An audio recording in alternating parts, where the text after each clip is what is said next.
Okay, here is the quick walk around. Here we are up front. Intercooler hose attached here. Runs up the front of the radiator. Probably add some zip ties. In, out, back there. Affixed. ABS mounted to this. I made a little plate to seal it off. Screwed it in. Off we go. New dual adjustable remote brake assembly. Right here, when we get the pressure gauges, we'll get those plumbed in there. Just replaces this in between. Get that sorted.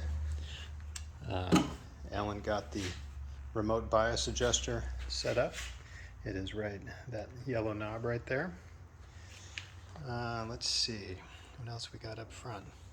Our new intercooler with the dual fans for all that. Coming to the back of the car. Ooh, how exciting is all of that. Engine's installed. This is the new cooling line that gets connected in. Down here is the return line we added from the swirl pot.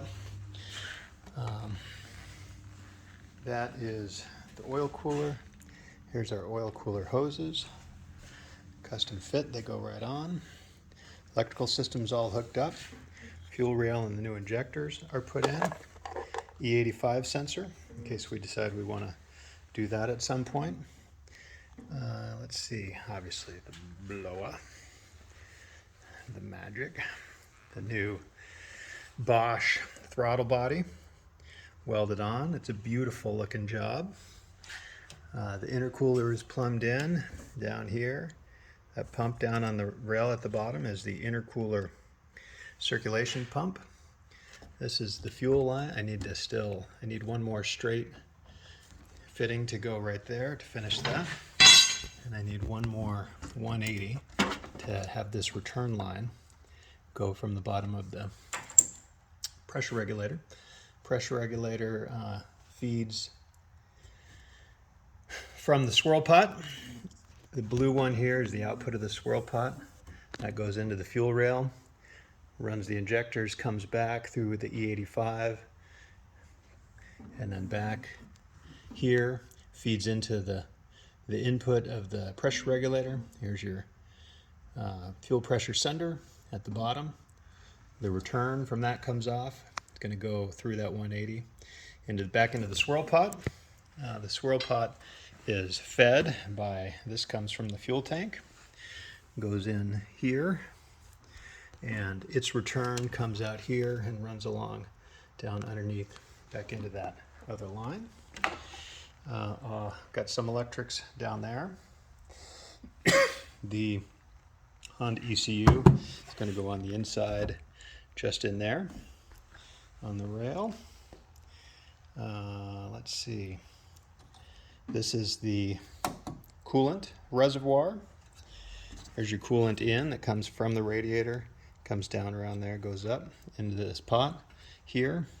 The only other connection that I need to make for this, it goes from here to here, which is really close, but because it's so close, I got a couple of 180s that I need to have it curl up and then curl in, a double curl.